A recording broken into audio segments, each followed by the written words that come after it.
It was only a year ago that Fire Emblem Three Houses was released. It was actually released 3 years ago. Wait, what? 3 years ago? Bloody hell, how did that happen? It has been over 3 years since Fire Emblem Three Houses was released, and while I'm not sure where those years went, 2023 is a great time for a new Fire Emblem game. I loved Three Houses, and experiencing another awesome tale with brilliant strategic combat was something that I was not going to miss out on. Except that, where Fire Emblem Engage absolutely excels in some areas, it quite clearly falls short in others. But is the latest title in Nintendo's flagship strategy RPG series worth playing? Now is a great time to find out. Before we get into the review, if you liked this video, it would help me out a lot to hit that like button and sub for more RPG content. Also, what did you think of Fire Emblem Engage? Let me know in the comments below. Alright, let's get into it. Engage begins with a choice between a guy Allir or a girl Allir. The male Allir's appearance of blue and red hair looks pretty strange, but the female's appearance, yep, also strange. But the crazy doesn't stop here. This is a game where around half of the character designs looks absolutely ridiculous. I was waiting for the Machine Gun Kelly boss fight, but unfortunately that never happened. Anyway, Allir is the divine dragon, and after having a snooze for a good 1000 years, wakes up to save the world from the evil Fell Dragon who was sealed away 1000 years ago. To defeat the Fell Dragon, Allir will need to collect the 12 Engage rings. Each of these rings hold the powers of heroes from past Fire Emblem games, and this is pretty cool. Personally, I was unfamiliar with most of these characters, so it was never a case of, oh my god, it's you! The story is split into chapters, with each having some story scenes and a major battle. Occasionally, you'll be treated to an anime cutscene, and these look beautiful, which can honestly be said about the entire game. These cutscenes also include the option to toggle subtitles on and off at any time. I think I appreciated this way more than I probably should. This needs to be a standard in every game. But as beautiful as the game may be, I really didn't care too much about the story. The whole save the world from evil plot was simple with few worthwhile surprises. All I ever wanted to do was get into the next battle. I felt that this story was a huge step back from Three Houses.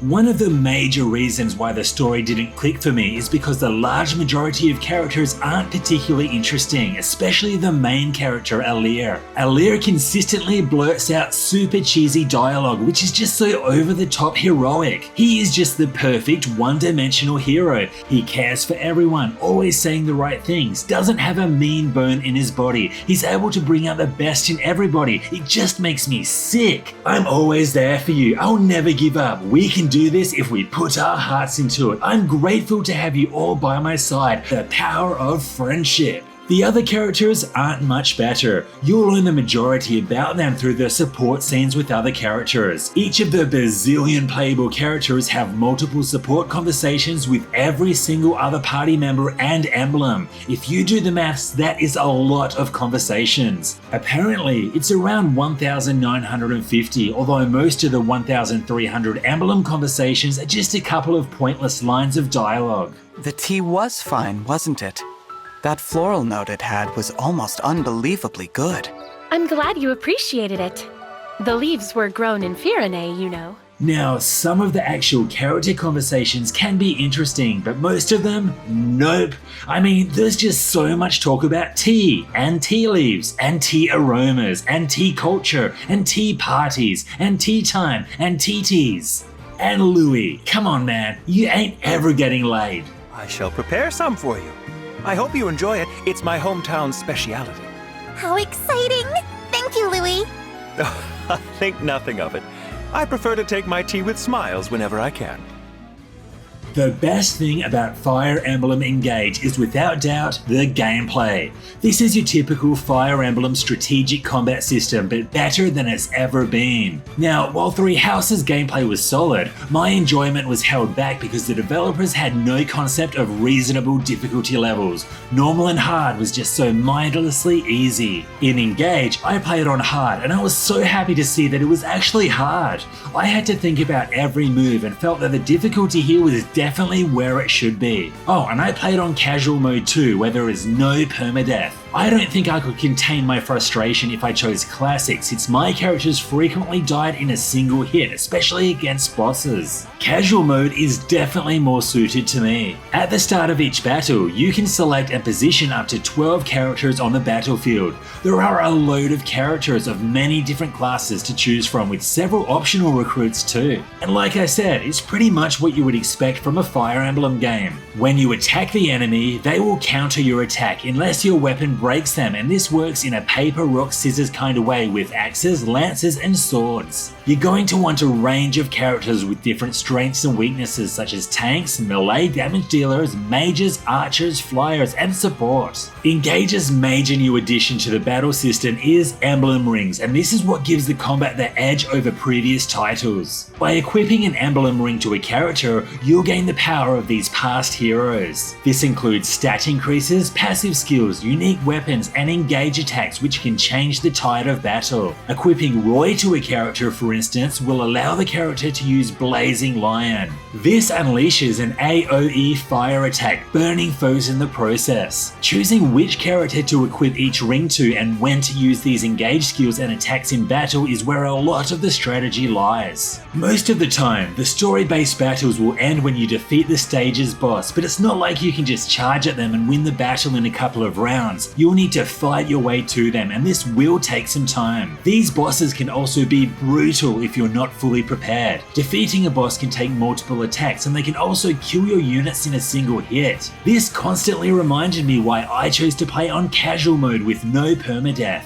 After you successfully complete a map, you'll be able to explore the battlefield and converse with your team. However, nothing that they say makes it worthwhile. You can, however, kidnap animals to lock up in your barn or pick up a few items which will hopefully be chunks of iron needed to upgrade your weapons. This game seriously needs more iron. On hard difficulty, simply playing through the story maps wasn't quite enough to give my guys adequate experience. I often had to backtrack to previously visited battlefields to participate in the skirmishes. There are also paralog missions which act as the side quests in the game. Winning these will not only give you EXP but also new characters or upgrades to your emblems, so they are definitely worth doing. Between each battle, you'll be able to return to your headquarters, the Somnia. This is where you can kick up your feet and customize your party to your liking. The actual options you have when customizing your characters is one of the best things about Fire Emblem Engage. Making a few crucial changes such as tinkering with your weapons or changing classes, then seeing how it all plays out on the battlefield is such a good feeling. The important things you'll need to consider include which 5 weapons or items to equip to each character, upgrading these weapons at the blacksmith, changing your character's classes, and of course, which emblem rings to equip. There are so many viable options here, since as a character's bond grows with an emblem, more and more passive skills and stat buffs are unlocked. While certain buffs may not be useful for a particular character, one that can't wield lances for instance, the emblem's other abilities and stat buffs may make that match worthwhile. I guarantee that your character and emblem combinations will be completely different to mine, and when a system can do this, it's always a good thing.